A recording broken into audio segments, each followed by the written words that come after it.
Ray J left. The drug dealer came in. The next person that come in is Brandy, and she find Brandy dead. And Clive says, Whitney would have wanted us to party on. I know that you were the first, one of the first ones at Clive's party to speak about Whitney's passing the other day. Yes. And that was, did you know her well? Yes. But then go talk about him like a dog with that goddamn Queen Clyde Davis Ray J. Left the drug dealer, came in the next person that come in is Brandy.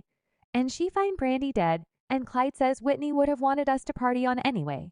I know that you were the first one of the first ones at Clive's party to speak about Whitney's passing the other day, and you that was, did you know her well? Yes, I did. Diddy's mentor. Clive Davis is again trending for all the wrong reasons, and Jaguar Wright is exposing new details on how Clive, Diddy, and Ray J are all allegedly connected to Whitney Houston's death rumors about Clive sacrificing Whitney and then celebrating her death at his Grammy party are not new. However, Jaguar is now spilling more on how Diddy and Rage allegedly helped execute and cover up C's plan. Meanwhile, reports also surfaced about another bizarre party that Diddy hosted the night Whitney died, and it sounds like Diddy and Ray's connection to Clive Davis is deeper than just bust.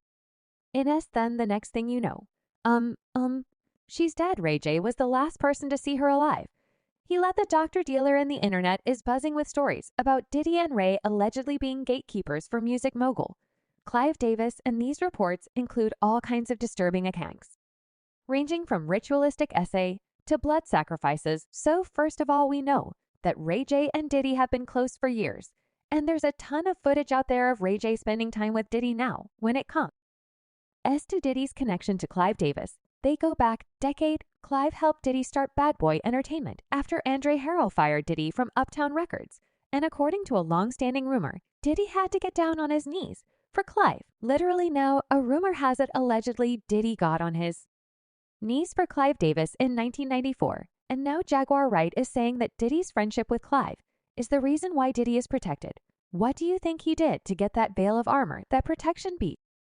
Because if everybody knew nobody was doing nothing, he was walking around with immunity for all these years. He got himself a tough Jew, and you pumped this little freak, Diddy, up, and you let him go in. Then streets, didn't you? Jaguar was talking about how these powerful music moguls all cover up each other's crimes. And when it comes to Clive Davis, a long-standing conspiracy claims that one of his crimes is the murder of Whitney Houston. Whitney died on February 11, 2012, just hours before she was scheduled to perform at Clive's Grammy Awards party at the Beverly Hilton Hotel.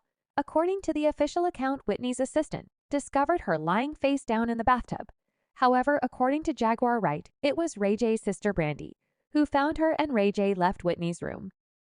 Shortly before that, Leola Brown, the sister of Whitney's ex Bobby Brown, also previously pointed out that Ray J left the Beverly Hilton hiding and avoiding the camera shortly after Whitney was found. Leola called AJ a runner boy and claimed he gave Whitney a bad bag of illegal substances. Now, while all of this was going on, Clive Davis was partying in the same hotel like nothing had happened. According to this report by CBS News, Houston's body remained in the hotel room hours after emergency responders pronounced her dead downstairs. Davis's extravagant party went on as planned, and then another report said that Whitney's body was not removed until just moments before the party ended, a little after midnight. Clive, however, claimed the party was a tribute and that Whitney would have wanted it that way. The GR the next night you don't cancel, you turn an evening into a tribute. But people who were close to Whitney, like Shaka Khan, slammed Clive and claimed the party didn't look like a tribute at all. True tribute, might have been a true or a more honest tribute from in my opinion, would have been maybe call everybody together. Let's say a prayer and let's eat dinner and go home. Meanwhile, a video surfaced of Whitney interrupted an interview with Clive, Brandy, and Monica just 2 days before she died, and she passed a mysterious note to Brandy while repeating twice, "I nearly drowned." Applause today. And on top of all this, multiple sources claimed Whitney was beaten before her death, including private investigator Paul Hubel, who said Whitney's body had defense wounds. What's also incredibly disturbing is that just 3 years after Whitney's death, her daughter Bobby Christina died in the same manner. Bobby's former fiancé Nick Gordon found her face down in a bathtub, and according to the medical examiner, her death resulted from a combination of drowning and drug intoxication.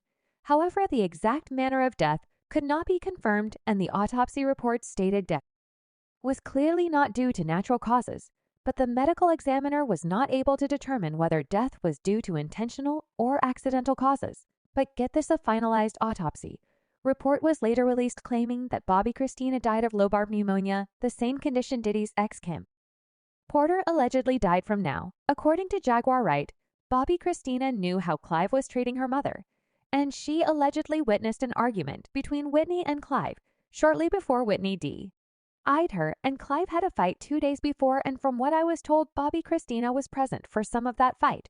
And then the next thing you know, she dead. Jaguar also pointed out that Whitney went to rehab prior to her scheduled comeback, but then Clive Davis allegedly sent Ray J to supply her with drugs. Ray J was the last person to see her alive. He let the drug dealer in, but she was sober, right? But he let the drug dealer in that, gave it a shot, but that's not all. Diddy threw another party at the Playboy Mansion the night Whitney died, and it got so wild that he had to be hospitalized. This article originally published by Entertainment Weekly.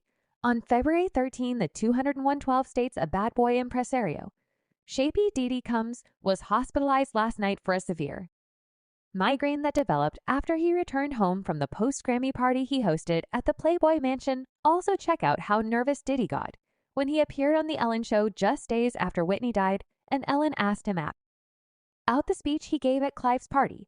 I know that you were the first one of the first ones at Clive's party to speak about Whitney's passing the other day, and you that was Did you know her well? Yes, I did, Mom.